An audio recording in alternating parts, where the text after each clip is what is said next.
Bienvenidos, buenos días y muchas gracias por acompañarnos.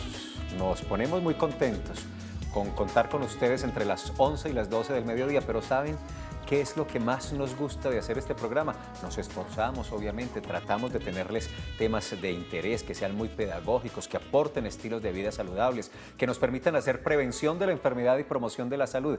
Eso lo hacemos con mucho gusto, con mucho cariño y sentimos la sintonía y el acompañamiento. Pero lo que más nos encanta es que ustedes participen, porque cuando llaman y participan al aire en el programa, cuando nos escriben en Twitter o en Facebook, cuando utilizan, que lo están haciendo mucho, el correo electrónico, pues ahí se está cumpliendo tal cual el objetivo que tenemos, y es prestar un servicio público, por esa participación que cada vez es más numerosa. Este tal vez, doctora Fanny Isabel, es uno de los programas que más, no sé si sintonía, pero si participación al aire tiene, pues es que lo llena a uno de satisfacción poder pertenecer y participar de un proyecto de estos. Está muy bonita, mire, ese peinado y ese rojo le quedan bien bonitos. Buenos días, doctora Para los Fanny. televidentes, buenos días, Felipe. La idea es que ellos se sientan bien y entonces, ante todo, la presencia. Ah, no, pero muy bien, nos sentimos muy halagados. Muchas Ay, gracias. Felipe, gracias a ti. No, de verdad, bienvenidos a todos y muchas gracias por abrirnos las puertas de sus casas, de separar ese espaciecito que es definitivamente para ustedes,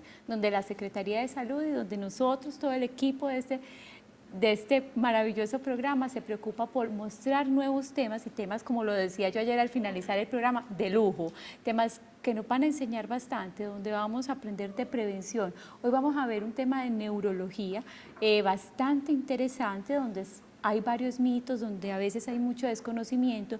Se va a hablar hoy del tema de la enfermedad de Parkinson y tenemos un neurólogo que trabaja en el Instituto Neurológico y que es experto en esta enfermedad. Entonces sabemos que posiblemente tengan algún conocido, algún familiar, quieran saber más de esta enfermedad. Hoy están las líneas abiertas desde este momento, 441-2100, la línea local, y la línea nacional, que es el 018 41 40 99. Nos encanta escucharlos, nos encantan que nos llamen de cualquier parte del departamento o del país incluso, porque sabemos que nos ven en otras partes. Nuestro invitado es el doctor Omar Buritica, es el especialista que viene a acompañarnos y que abre en su agenda de trabajo esta hora para nosotros, pero especialmente para ustedes, para atenderlos a ustedes. La doctora Fanny Isabel decía hace un rato un elemento que yo quiero destacar, y es que este es un gran equipo de trabajo desde la Secretaría de Salud, desde Telemedellín. Somos muchos los que participamos del equipo y trabajamos pensando en usted.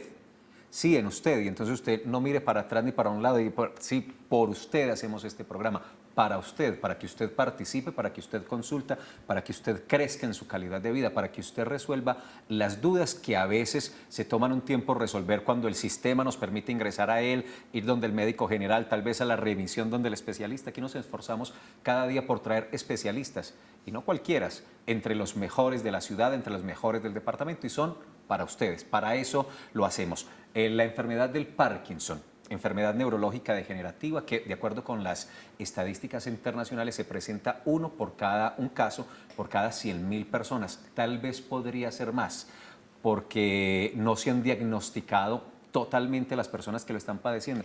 Esa estadística pues indica que la prevalencia no es muy alta, pero me puse a buscar cifras más locales y encuentro que, de acuerdo con unas estadísticas que hay por ahí, tan solo en el Valle de la Aburrá pueden haber entre 17.000, 20.000 personas, y ahí cabe entonces su invitación.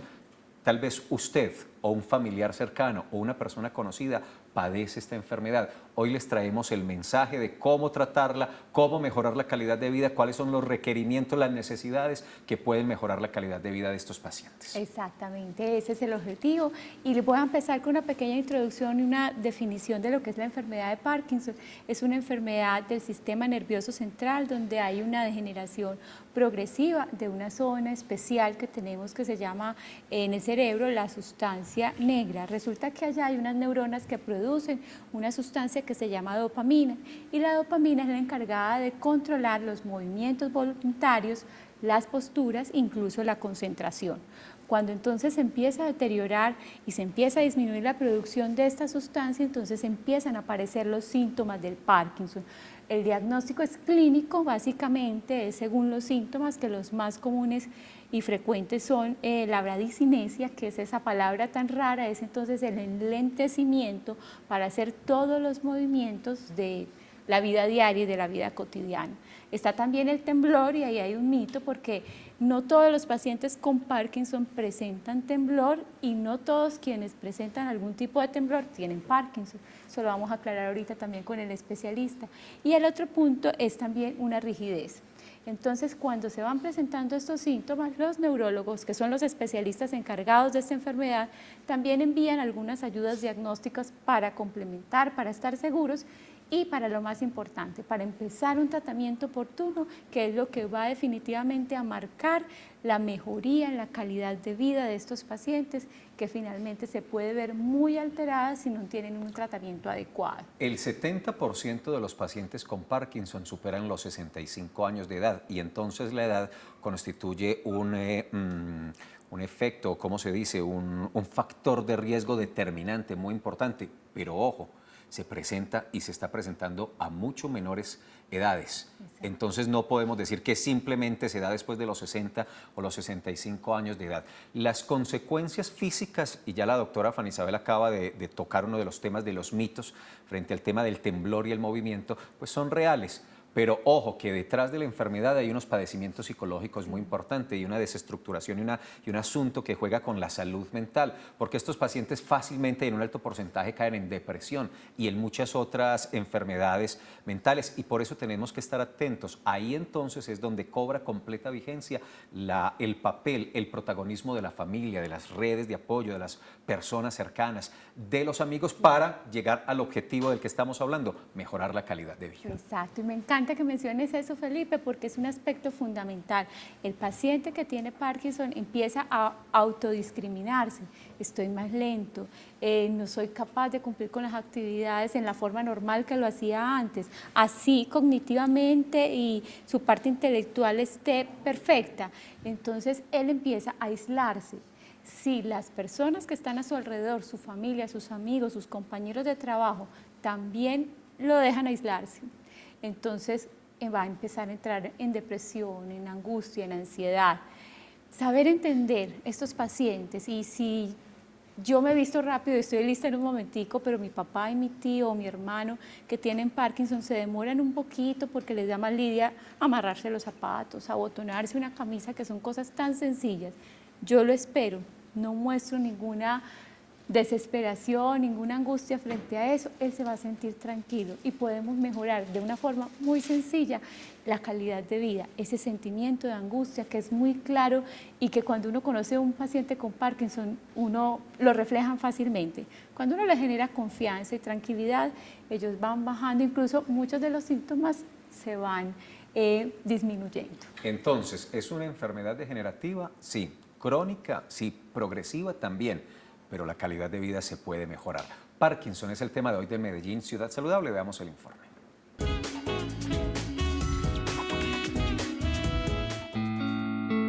El Parkinson es una enfermedad que afecta las neuronas de una parte del cerebro, que controla los movimientos musculares, haciendo que éstas dejen de producir una sustancia llamada dopamina, necesaria para el control de los movimientos, y posteriormente ocasionando la muerte de dichas neuronas. El Parkinson, al ser un trastorno motor progresivo, puede comenzar con síntomas leves como temblor en una extremidad.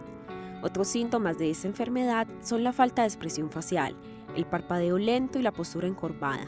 A medida que el Parkinson avanza, los pacientes pueden presentar dificultad al caminar, hablar y realizar otras tareas simples.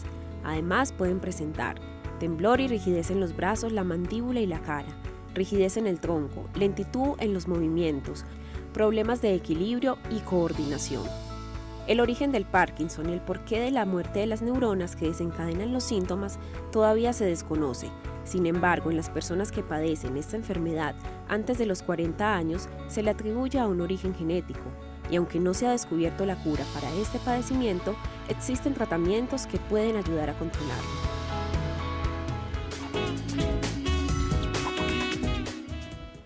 Bueno, se nos mejora el panorama cuando escuchamos y vemos este video, que finalmente es una enfermedad que no tiene cura, pero que se puede controlar, donde el origen, lo decía muy claramente, no está muy bien establecido y a veces se piensa que es hereditario exclusivamente y no, la parte hereditaria no tiene un factor tan significativo, son más también factores ambientales, factores que alteran la función del cerebro, pero bueno, el que sabe más de esto es el doctor Buriticá, que ya nos está esperando. ¿Tienes algún otro comentario? No, solo quería decir finalmente, doctora Fanny Isabel, que acompañamiento, lo decía, fundamental, y actividades complementarias en el tratamiento. De eso depende mucho, no solo la calidad de vida, sino el tiempo de vida, aumentar la esperanza de vida. Pero usted tiene toda la razón.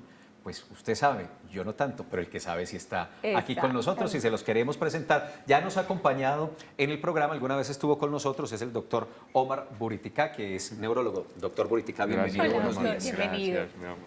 Gracias por acompañarnos y por atender las inquietudes de nuestros televidentes, que seguro en minutos empezarán a participar con nosotros. En la parte final de la introducción, la doctora Fanny Isabel decía que hay unos elementos hereditarios, pero que cuando se evalúan tal vez pues pesan, pero no como se pensaba hace algunos años, y que hay unos factores ambientales determinantes muy importantes en la generación y en la aparición del Parkinson. ¿Como cuáles? Es decir, cómo encontrar la causa, la justificación del Parkinson. Bueno, en realidad la causa directa de la enfermedad de Parkinson no se ha podido establecer.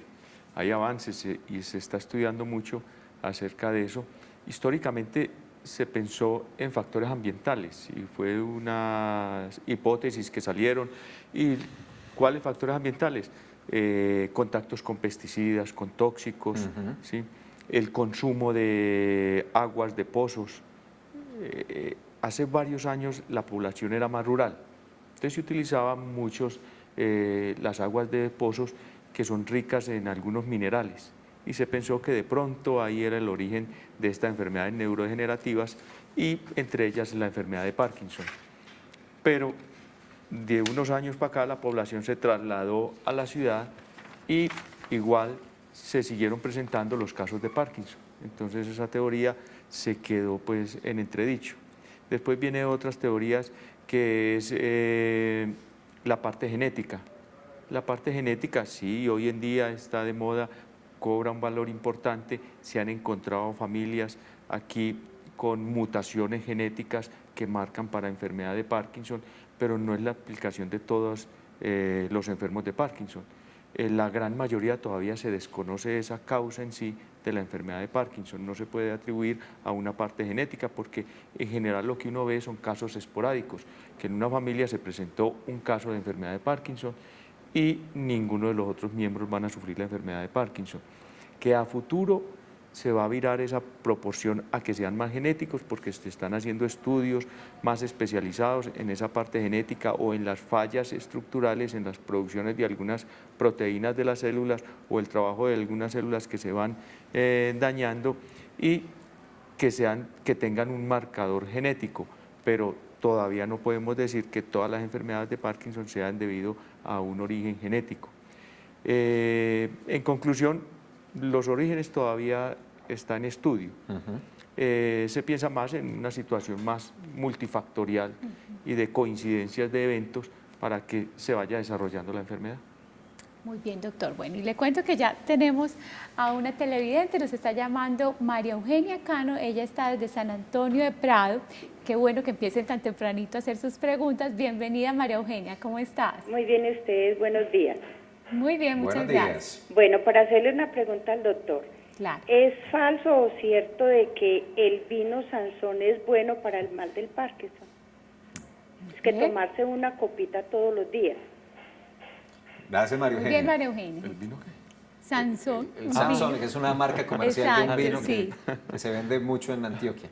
No, se ha especulado mucho con situaciones de protección en algunos alimentos. No hay una relación directa. Todavía se ha hablado mucho en sí también del consumo de vino, pero de pronto para proteger algunas otras enfermedades como la parte cardiovascular. Pero esto es propio de aquellas culturas que involucran esta tomada de bebidas como el vino con las comidas y que toda la vida se han formado en esa cultura de tomar un vino con las comidas. pero no es que ahora, después de los 50, 60 años, se pongan a tomar vino porque lo va a proteger contra las enfermedades cerebrovasculares o la enfermedad de Parkinson, Alzheimer. No, eso ya los cogió el día pues para empezar a tomar. O sea, son factores que reúnen varios elementos. Se ha llamado mucho y estuvo mucho en boga la dieta mediterránea, ¿sí? Donde utilizan verduras frescas, vinos en la mesa, y esta gente en seguimientos parece que tuvieran menos de este tipo de enfermedades, sobre todo las cerebrovasculares, y tuvieran una longevidad más grande, duran más. Pero esos son boones pues, de modas que se implementan, pero no hay nada cierto en eso. Doctor Buritica, volvamos al tema de los orígenes, de la causa del Parkinson, que usted ya nos cuenta la parte genética, el asunto ambiental, pero finalmente nos dice como conclusión, realmente no está muy claro dónde se origina. Pensando en eso y entonces en factores protectores, no podemos prevenir, es decir, ¿qué medidas podemos tomar si no sabemos realmente qué lo causa para evitar que nos dé Parkinson? Desafortunadamente no. E incluso, como les he dicho, se ha detectado familias que tienen mutaciones que van a marcar un pronóstico hacia la enfermedad de Parkinson. Tampoco hay forma de detener a una persona que esté predispuesta a tener enfermedad de Parkinson, de detener la aparición de la enfermedad, porque estaríamos hablando de tratamientos genéticos que todavía no están disponibles para este tipo de enfermedad. Muy bien, doctor. Y hay un punto, yo hice una pequeña definición pues, de la enfermedad, pero nos gustaría que la complementara y hablar también pues, de esas fases que presenta el Parkinson. El Parkinson en sí tiene algo que llamamos inexorable, que es la progresión, ¿sí?, de la enfermedad. Trátese o no se trate, de todas maneras la enfermedad va a progresar. El tratamiento que existe en el momento es para mejorar los síntomas, mejorar el temblor, que son las características del Parkinson que ya la referiste, entonces el temblor, la rigidez, la lentitud. Claro. Entonces hay medicaciones y en este momento en nuestro medio contamos con las medicaciones que hay en el mundo, o sea, estamos a la vanguardia en el tratamiento de la enfermedad de Parkinson. Al igual que se está desarrollando también cada vez más la cirugía en la enfermedad de Parkinson, que más adelante lo podemos hablar, y que el instituto pues lo ha estado desarrollando desde hace varios años y ahora pues con un empuje mayor. En sí, pues esta enfermedad se ha catalogado siempre como una enfermedad netamente motora, la parte estética, lo que se ve, lo que la gente observa, que es el temblor, la rigidez, la imposibilidad de los movimientos del paciente que llegan a ese estado.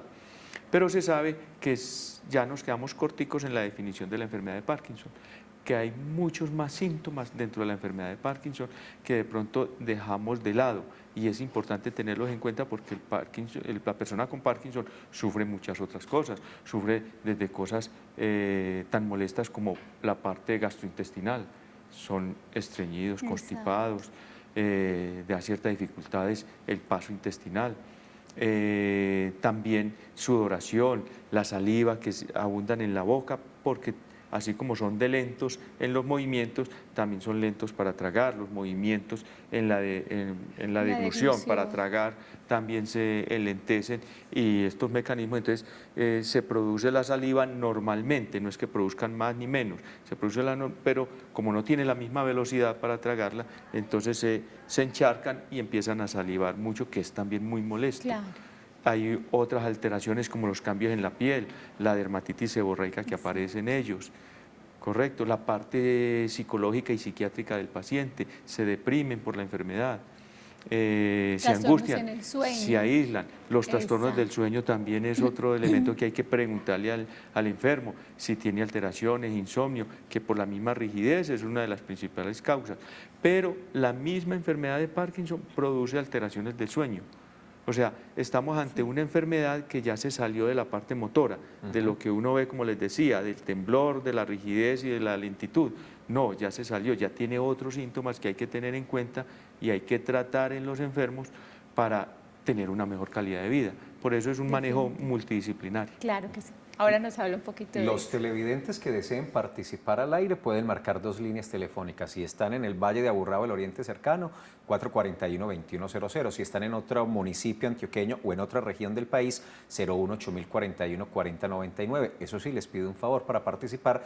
Le bajan el volumen al televisor y nos escuchan por el teléfono. Saludemos a Lucía Velázquez, que está en el Poblado. Lucía, buenos días. Buenos días, Bienvenida. mil gracias. Es para hacerle una preguntita al doctor. Claro. ¿La puedo hacer ya o espero? Claro, ya la No. puedes hacer, te escuchamos. Bueno, tengo una familiar que le tiembla una mano y le tiembla la cara y le está temblando un muslo. Ella alega que el médico le dice que no tiene Parkinson. Y nosotros la vemos todos los días peor. Entonces no sabemos si ella está mintiendo o el doctor está equivocado. Yo quisiera que el doctor me respondiera. Claro que sí, Lucía. Muchas gracias por participar. Bueno, con respecto al temblor, el temblor en ocasiones es engañoso. Como habían dicho también en la introducción, no todo temblor es enfermedad de Parkinson, pero son las características, son la suma de características que en este momento contamos para hacer el diagnóstico. Es un diagnóstico clínico. En el momento no hay un marcador exacto para decirme si es una enfermedad de Parkinson o no. En el Instituto Neurológico de Colombia se está desarrollando una técnica que es un Doppler transcranial, que es una técnica sencilla. Hay una persona entrenada para esto que nos da una aproximación en verificar si es un Parkinson o no, y es que se hace con un transductor especial, se visualiza la sustancia negra que habías mencionado ahora y se ve el deterioro de la sustancia negra. Entonces aumenta la sospecha de una enfermedad de Bien. Parkinson. Pero con respecto a la pregunta en sí de la señora, es importante que la evalúe un neurólogo, ¿sí? Porque Claro. es la suma de características, no solamente el temblor es el diagnóstico, es el temblor más la lentitud, más la rigidez, Claro. más otros trastornos que el neurólogo detecta durante el examen físico neurológico que le hace a la paciente y determina, bueno, es una enfermedad o tiene sospecha de enfermedad de Parkinson y se puede tratar o manejar de alguna u otra manera. Muy bien. Valoración neurológica Exacto. o reevaluación, si es que ya lo hizo doña O Lucía, la reevaluación. recomendación entonces para con esta persona que hace parte de su familia. También pueden participar en Facebook y en Twitter. En Facebook, recuerden, somos Secretaría de Salud. Les quiero recordar la campaña que tenemos ahora para que cada cumpleaños regálate una citología. Este examen es la única forma de detectar a tiempo el cáncer de cuello uterino y darle un debido tratamiento. El año pasado, les recuerdo la cifra, 84 mujeres murieron en Medellín a causa de esta enfermedad. Acude una vez al año a tu centro de atención en salud para que no dejen pasarlo. Por aquí les tenemos una invitación y un favor en esta parte. Queremos saber cuál es tu opinión acerca de una ciudad saludable. Te invitamos a diligenciar esta encuesta y a compartirla con todos tus contactos para que nos ayuden. Y por aquí, recordando el puerta a puerta en la Comuna 1. Al regreso, entramos a Twitter a ver qué interacciones hay por ahí. Regresamos en segundos a Medellín Ciudad Saludable.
Medellín, todos por la vida. Esta semana en De Acuerdo, el consumo de sustancias psicoactivas en parques y escenarios deportivos de la ciudad es un tema que inquieta en Medellín. Inconformes se han mostrado los habitantes de Guayabal, Cristo Rey y La Picacha. Quieren que a través de comisiones accidentales del Consejo, el municipio atienda y acelere la ejecución de obras que solucionarán sus problemas. Situación totalmente opuesta es la que viven los habitantes de los barrios ubicados en el sector de la noroccidental de la ciudad, quienes aplauden los avances de la ejecución del PUI. Espacios más dignos y condiciones de vida más favorables tendrán a partir del mes de marzo los 1.400 perros y 600 gatos que habitan el Centro de Bienestar Animal La Perla. De acuerdo, miércoles 8:30 de la noche por Telemedellín. Aquí te ves.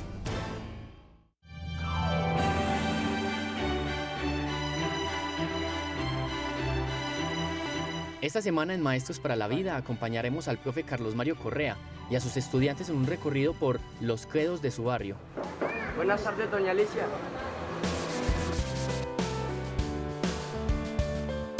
También veremos lo divertido de aprender cuando el aula de clase se convierte en un bosque, aquel que inspiró a la maestra Olga Lucía Zapata en su forma de enseñar. Maestros para la Vida, historias y ejemplos inolvidables. ¡Profe! Harold encontró huevitos. Harold, ¿cómo los encontraste?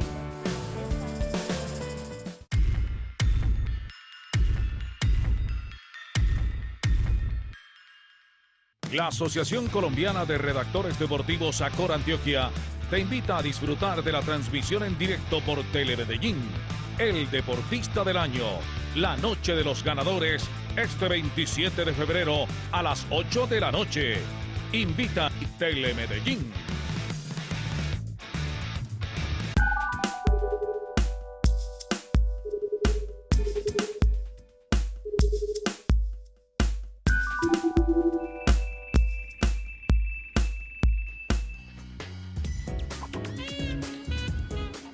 Hoy hablamos de Parkinson, el Medellín Ciudad Saludable. Estamos con el doctor Omar Buriticá, que es neurólogo del Instituto Neurológico de Colombia, pero les prometí al regreso revisar el Twitter. 3 cosas hay ahí. Uno, Telemedellín haciendo promoción, diciendo que la enfermedad de Parkinson es el tema de hoy, el Medellín Ciudad Saludable.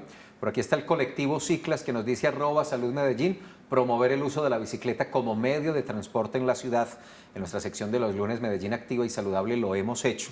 Lo seguiremos haciendo porque somos convencidos. Y por aquí hay un trino de Juan Miguel Villegas que dice: clausuraron el local de pizza, bueno, no va a dar el nombre de la pizzería, en Plaza de Cisneros con calcomanía roja de la Secretaría.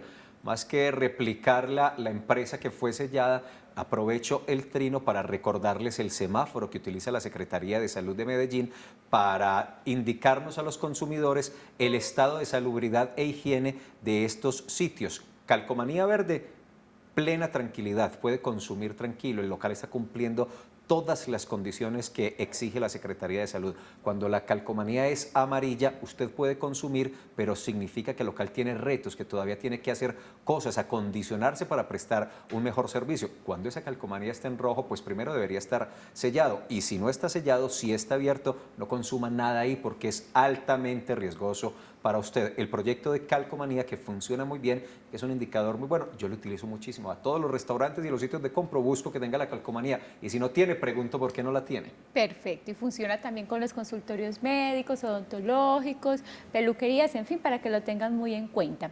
Bueno, y continuamos entonces con llamadas de los televidentes. Desde Buenos Aires está Patricia Gaviria. Bienvenida, Patricia. Buenos días, muchas gracias. Sí, buenos días, muchas gracias. Bienvenida. Es que yo quiero preguntarle una cosita. Yo tengo la enfermedad, tuve la enfermedad miastenia gravis. Hace 13 años me operaron del timo y pues yo superé la enfermedad, pero yo lo que quiero saber es qué relación tiene la miastenia con el Parkinson, y si yo puedo después tener pues como una recaída y padecer esa enfermedad también. Muy bien, Patricia. Qué bueno pues que aproveche la visita del neurólogo para consultar, así sea otra enfermedad, ¿cierto? Sí. No, la miastenia gravis es una enfermedad autoinmune, ya está muy caracterizada. Tiene periodos de remisión, periodos de exacerbación, también cuenta con un tratamiento. No tiene nada que ver con la enfermedad de Parkinson, son enfermedades totalmente distintas. Ni desata Parkinson, ni una consecuencia podría ser Parkinson. Y posterior a su cirugía del timo, ¿se podría decir que recaídas en miastenia? A eso se apunta. Cuando se hace la cirugía del timo, si hay una indicación dentro del tipo de miastenia que me imagino que la tuvo, se apunta a que en los meses siguientes, 6 o un año, ya disminuyan las recaídas, disminuyan los síntomas o incluso pueden entrar en remisión. Qué bueno. Pero es muy variable de paciente a paciente también esta enfermedad. Hoy, doctora Fanny Isabel, doctor Buritica, los ciudadanos tienen preguntas para nuestro invitado. Empecemos a revisar esas preguntas. Mi nombre es Rocío Ramírez y quisiera saber cuáles son las etapas para la enfermedad de Parkinson.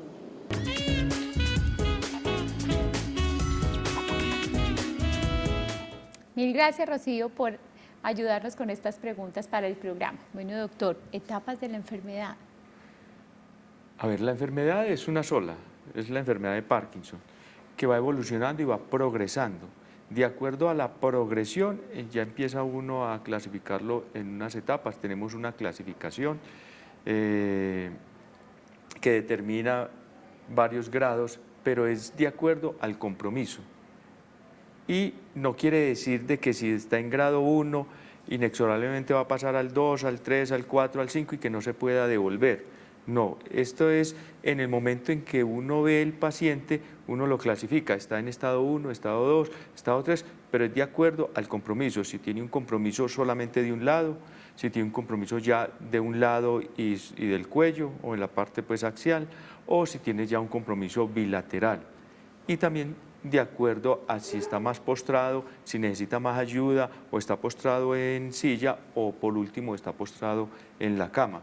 Pero eso es de acuerdo, como les digo, al tratamiento. Esta enfermedad tiene su curso que es muy individual, es de persona a persona. Hay unos que en 2 o 3 años están muy incapacitados, en cambio hay otros que a 10 años todavía no están lo suficientemente incapacitados y se han quedado, digámoslo así, en un estado 1 o 2, si acaso.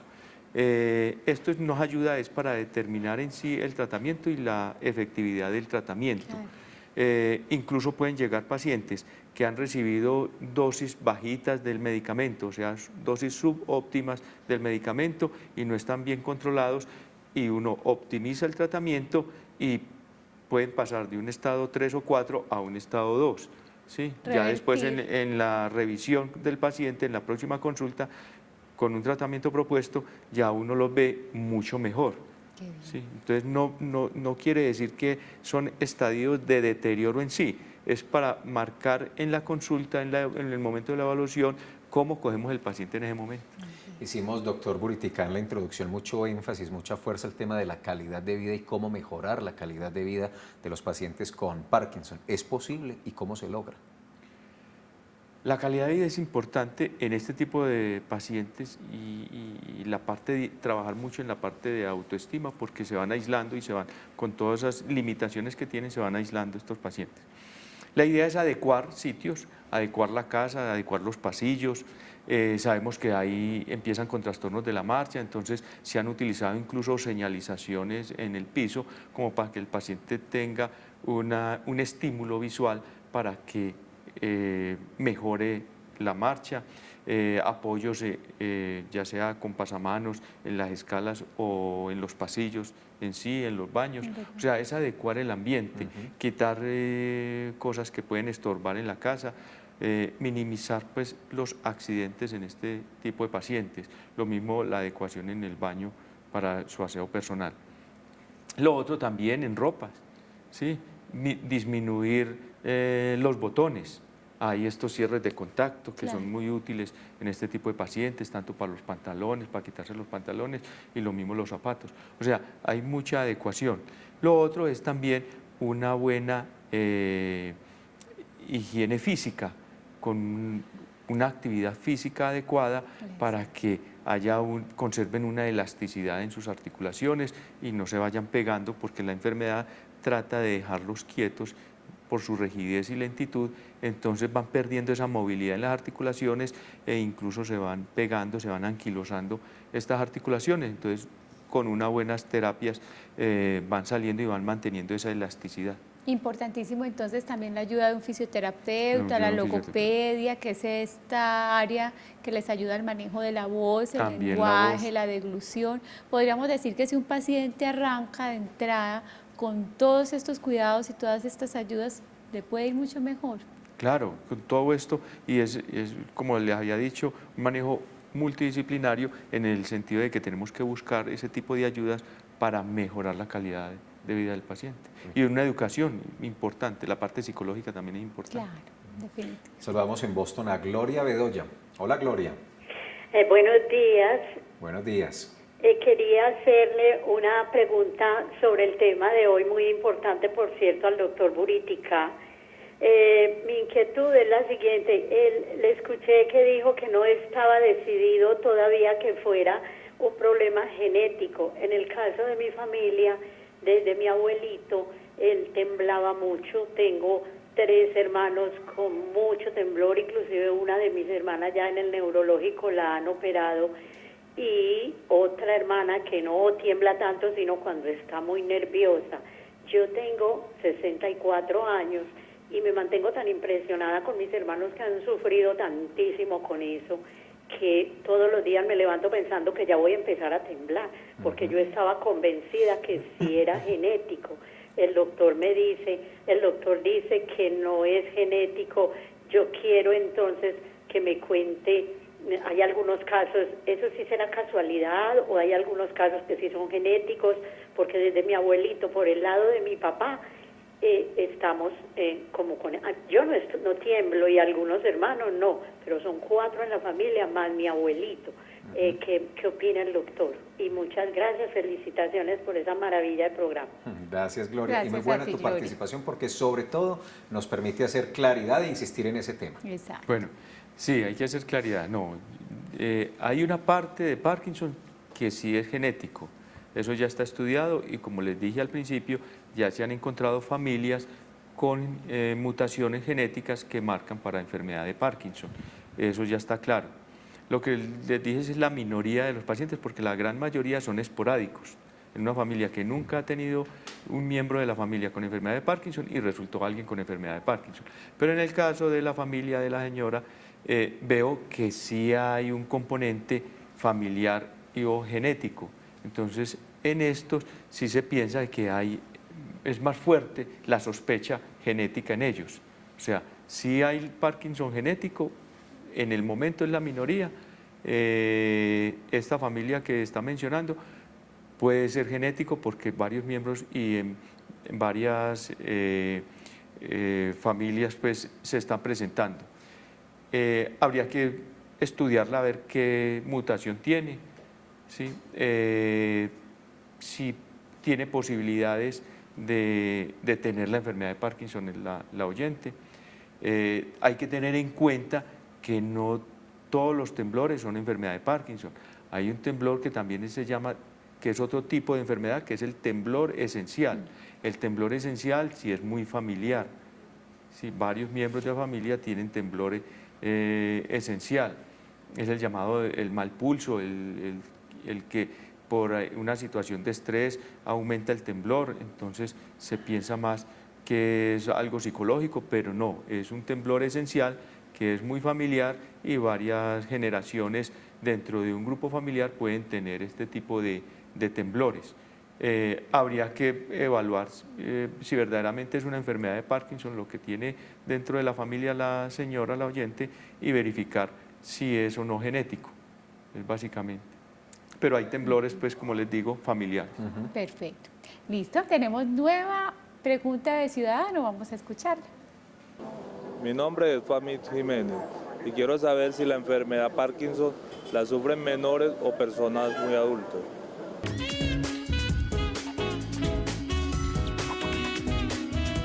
Gracias, Framid, por tu pregunta. Además, nos permite desarrollar uno de los capítulos o de los ítems que tocamos en la introducción, que decíamos el 70% de los pacientes superan los 65 años de edad, pero hacíamos la advertencia, ojo, que en pacientes jóvenes, muy jóvenes, se está presentando, doctor Buritica. Sí, se ha sensibilizado la gente consulta más.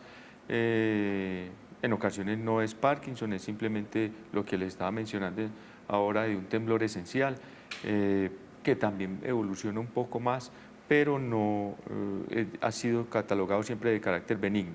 Con la enfermedad de Parkinson siempre se pensó que era exclusiva de personas mayores de 60 años, o entre los 50 y 60 años es un limbo ahí que puede aparecer y es una edad que se consideró dentro de lo normal para que aparezca la enfermedad de Parkinson. Pero se ha visto hoy en día que hay personas que por debajo de los 50, 40 años tienen enfermedad de Parkinson.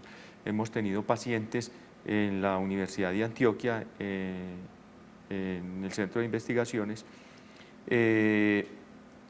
incluso hasta de 15 años con enfermedad de Parkinson. En estos pacientes jóvenes sí hay que abrir el ojo en el sentido de la parte genética. La parte genética es muy fuerte ahí la presencia en estas personas jóvenes, pero nos hemos llevado la sorpresa de que han sido casos esporádicos y que no le hemos podido detectar algo genético. Entonces ya se sale de la exclusividad de las edades extremas a presentarse también en edades más tempranas. Claro. Doctor, hay un reto importante en el tratamiento farmacológico y es que la mayoría de los medicamentos producen efectos secundarios, algunos somnolencia, y esto tiende a que el paciente inicialmente pueda no tener una buena adherencia. ¿Qué consejo le podemos dar a los pacientes que ya lo padecen, están en tratamiento y están sufriendo estas consecuencias? Bueno, con la enfermedad de Parkinson he insistido tanto a los alumnos y al grupo médico que es muy individual el manejo. Es de acuerdo a las expectativas que se tengan con el paciente, cómo lo voy a ver a 5 años, ¿sí? Porque resulta que la enfermedad de Parkinson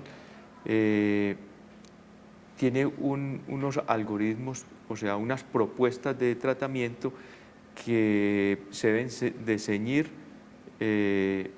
hasta donde llegue el paciente en sus propósitos. Entonces vemos que la recomendación es que utilizar unas medicaciones, digamos, entre comillas suaves, que le proveen una mejoría relativa al paciente y dejar otras medicaciones que serían más fuertes en el control de la sintomatología, en el sentido de que son más efectivas, pero pueden tener efectos secundarios a largo plazo. Entonces hay que hacer un tratamiento muy racional en la enfermedad de Parkinson, muy concertado con el paciente, claro, y lograr una funcionalidad del paciente adecuado sin utilizar un mayor número de medicamentos. Exacto. Y por eso hay que estarlo viendo periódicamente al paciente e ir ajustando las medicaciones de acuerdo a su progresión o de acuerdo a las necesidades del paciente. Es muy distinto tratar a un paciente de 50 años que está laboralmente activo a un paciente de 65 o 70 años que está pensionado y que las exigencias físicas ya son más mínimas, sin querer decir de que no lo podemos mejorar todavía más. Claro. Y lo otro también es muy distinto tratar a un paciente de 50 años a un paciente de 70 años, en el sentido de que un paciente de 70 años ya no tenemos temor a tantas complicaciones por la medicación, ¿sí? Por las expectativas de vida. En cambio, pacientes de 50 años sabemos que a 5 años o a 10 años, si le empezamos con todo ahora, se nos va a complicar a 5 años o a 10 años, va a tener mayores complicaciones. Entonces es muy concertado y muy individual el manejo. Todavía hay tiempo de participar y de consultar al doctor Buritica, 441-2100. Por lo pronto, otra pregunta de ciudadano. Mi nombre es Olga Uribe y mi inquietud es saber cuánto tiempo dura una persona que tiene el mal de Parkinson.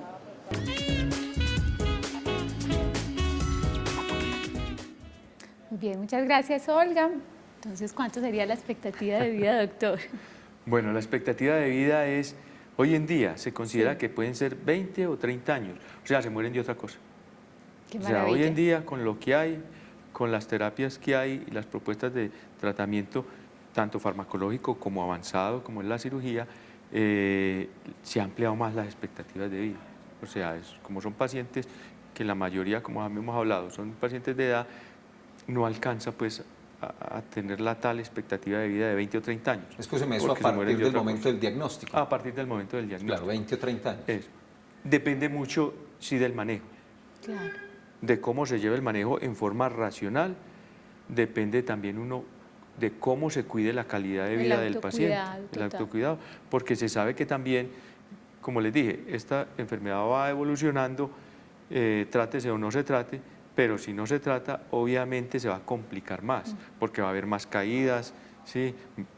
Con las caídas hay fracturas o hematomas, entonces va a tener más accidentalidad. En cambio, si se adecúa la casa, la familia está adecuada a las condiciones del paciente, entonces el paciente va a tener menos riesgos en su calidad de vida. Revisemos en nuestro Facebook la programación de las unidades móviles de salud. Estas que tengo aquí primero son las de vacunación. Mañana jueves estaremos en el Popular 2, en la UPA El Barquito, de 8 de la mañana a 4 de la tarde, y la unidad de vacunación 2 en Palermo, en el Centro Infantil Picardías, de 8 de la mañana a 4 de la tarde. La unidad móvil multitemática mañana jueves estará en Altavista, en el Corregimiento. Institución Educativa Ramón Giraldo, de 8 y 10 de la mañana a 3 de la tarde. Y la unidad móvil de salud sexual y reproductiva, que también presta servicio de salud mental, estará en San Antonio de Prado, Institución Educativa Víctor Widerman, en la calle 10 con la 6B, desde las 6:55 de la mañana hasta las 4:15 de la tarde. Pausa y en segundo regresamos.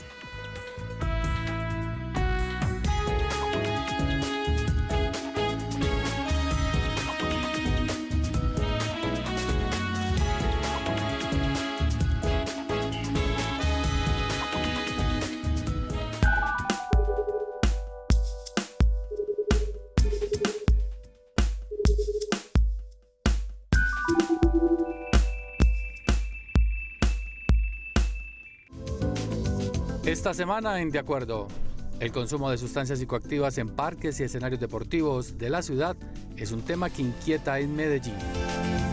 Inconformes se han mostrado los habitantes de Guayabal, Cristo Rey y La Picacha. Quieren que a través de comisiones accidentales del Consejo, el municipio atienda y acelere la ejecución de obras que solucionarán sus problemas. Situación totalmente opuesta es la que viven los habitantes de los barrios ubicados en el sector de la noroccidental de la ciudad, quienes aplauden los avances de la ejecución del PUI. Espacios más dignos y condiciones de vida más favorables tendrán a partir del mes de marzo los 1.400 perros y 600 gatos que habitan el Centro de Bienestar Animal La Perla. De Acuerdo, miércoles 8:30 de la noche por Telemedellín. Aquí te ves.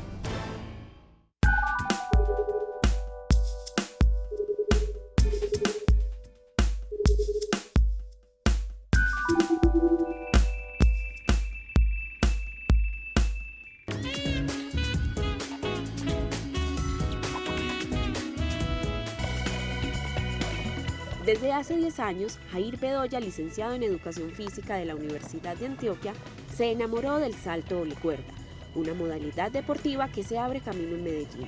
Luego de ser el ganador del concurso Capital Semilla en el 2008, decidió crear la corporación Acciones Innovadoras, que integra a 45 jóvenes y adultos de diferentes barrios de la ciudad.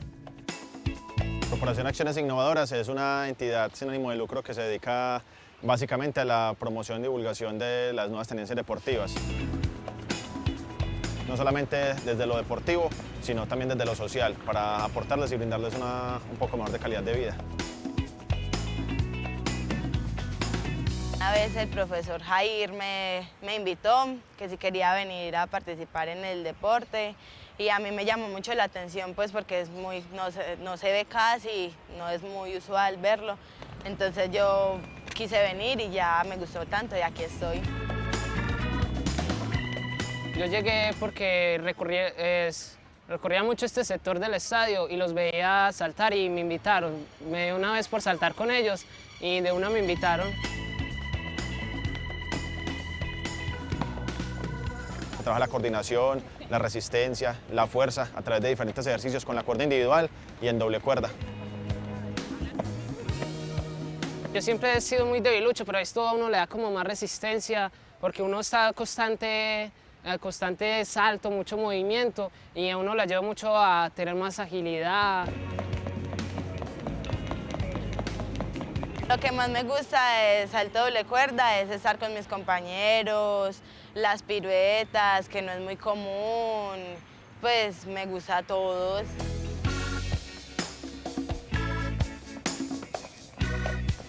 Lo más gratificante de trabajar con los niños, con los jóvenes, es, entre comillas, el salario moral.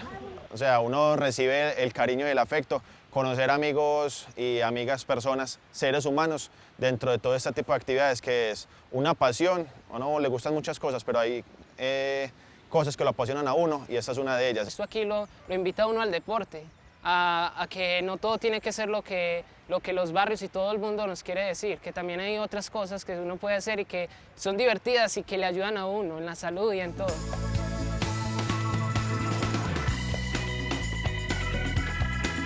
Lo más difícil para mí sería tal vez la avenida, porque yo vengo desde Santa Elena, pero todo esto vale la pena. El salto doble cuerda, además de ser una nueva práctica deportiva, es una forma de ejercitar el cuerpo de manera diferente. Recuerda que si conoces procesos deportivos, artísticos o culturales en tu comunidad, puedes recomendarlos en Medellín Saludable, @telemedellin.tv.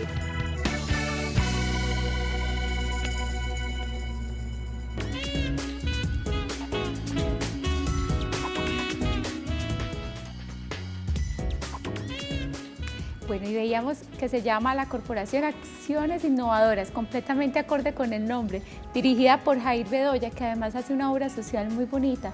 También trabaja con personas que vienen de otros municipios, de Murindó, Vigía del Fuerte, de Dabeiba, Ituango y Briceño. Cuenta con 45 integrantes ya este grupo, además también reciben personas discapacitadas. Un ejemplo maravilloso de cómo a bajo costo, solamente ahí al aire libre, pueden entrenarse, mejorar su salud mental, sentirse más tranquilo. Y como decía un especialista en estos días, que me voy a apropiar de la frase, es que la quietud mata definitivamente, ¿cierto? Sí, así lo decía. Así lo decía y a mí me impactó mucho. Otro decía, el ejercicio es el centro del universo. Si hacemos ejercicio, vamos a vivir más y vamos a vivir mejor. Con un mensaje muy bonito el que nos deja Jair, es que los bajos recursos económicos no implican que tengamos que ser sedentarios o no hacer actividad física. Mire, de manera fácil, en cualquier escenario, Muy en cualquier sencillo. punto. Y no solo esta alternativa del salto de la cuerda, hay muchas otras estrategias para ejercitarnos, así no tengamos recursos económicos. Es que para hacer ejercicio no hay que pagar mensualidad en un gimnasio, nada de eso. Esa actitud es un poco de voluntad. Muchas ganas. Claro, son ganas, eso es lo que hay que imprimir y lo que hay que ponerle, y ese es el mensaje que permanentemente estamos dando a todos aquí en Medellín Ciudad Saludable. Últimos minutos, doctora Fanny Isabel, con el doctor Buritica, hoy hablando de Parkinson, y yo quiero empezar este bloque final con lo siguiente: ¿cuál es el rol, la función, el papel, doctor Buritica, que los compañeros, que las familias, los hijos, los grupos de apoyo deben prestarle a estos pacientes con Parkinson? Es básicamente el conocimiento de la enfermedad, el conocimiento de la evolución de la enfermedad y saber las limitaciones que tiene un paciente con enfermedad de Parkinson. Como decían ahora en la introducción, pues el paciente se vuelve lento para vestirse, para bañarse, entonces no hay que estarlo acosando. Pues, programar, si es que es una salida, programar las salidas, cosa que le pueda contar con tiempo la persona o el paciente para que se arregle. O sea, es la comprensión que pueda tener la familia ante el paciente con enfermedad de Parkinson. No quiere decir que hay que cargarlo, llevarlo, de todo, no, porque al paciente hay que dejarlo también que vaya por sus propios medios, vaya haciendo sus cosas, porque ese carácter de minusvalía puede ahondar un poco más en la sintomatología del paciente, sentirse enfermo. No hay nada peor que, sobre todo en estas enfermedades crónicas, la sensación de sentirse enfermo, eso agrava más la enfermedad, ¿sí? El pensamiento de enfermedad. Entonces, es superar eso. Siempre se les aconseja a los pacientes es sacar provecho de la enfermedad, los ratos en que están muy controlados, programar para hacer sus salidas o sus actividades que tengan que hacer, saber. Por eso se les ha insistido mucho en unos horarios predeterminados de los tratamientos, y es porque el paciente con estos horarios sabe en qué momento se pone bien, en qué momento va a estar un poco bajo en los movimientos. Entonces en esos ratos hay que aprovecharlos para hacer sus actividades. Entonces, y esto lo tiene que entender la familia para rodear a una persona con esta y darle un mejor vivir. Claro, esa es como la idea de el objetivo. Doctor, yo quiero aprovechar un minutico para hablar sobre la cirugía. ¿Quiénes serían los candidatos para la cirugía? Bueno, para la cirugía se hace un estudio del paciente con enfermedad de Parkinson. O sea, hay unos ciertos criterios que lo llevan a pensar a uno, este paciente es candidato a cirugía. La cirugía no es curativa. En ningún momento nadie le puede decir que es curativa, ni va a detener la enfermedad. Es un tratamiento más dentro del escalón de posibilidades de tratamiento que tiene uno para el paciente, correcto, pero no, tampoco es adecuado decirle a un paciente, tiene el diagnóstico de enfermedad de Parkinson, le está iniciando la enfermedad de Parkinson, vamos a operarlo para detenerle la enfermedad de Parkinson, tampoco es correcto. O sea, tiene su evolución, la recomendación, no operarlo antes de 5 o 6 años, porque en 5 o 6 años puede variar y no ser realmente una enfermedad de Parkinson, sino otra variante de enfermedad de Parkinson que no es susceptible de manejo quirúrgico ni de manejo farmacológico. Es otro tipo más devastador de Parkinson.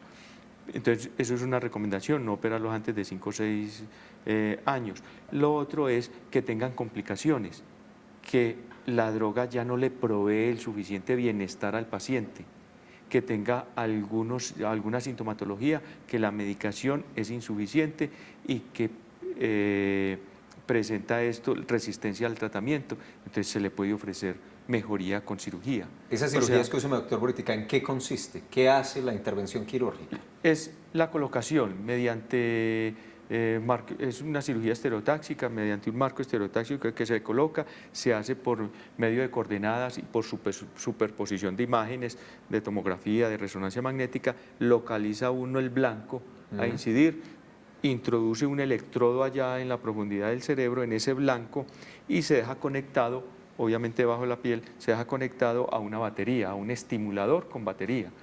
Esto se programa, este estimulador, para pasarle cierto tipo de corriente de acuerdo a las necesidades del paciente. Que estimule esa zona. Como si fuera un marcapaso para el cerebro, algo así parecido. Sí, y esto se ha desarrollado en la ciudad, hay varios sitios, en el Instituto Neurológico de Colombia se tiene un programa de cirugía y el paciente tenemos que estar seguros de que va a mejorar con la cirugía.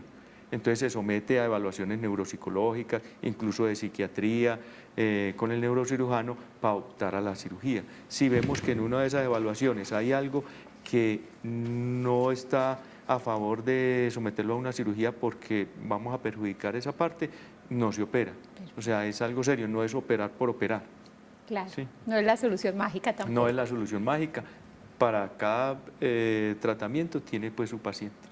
Claro. Doctor Buritica, muchas gracias por acompañarnos otra vez en Medellín Ciudad Saludable.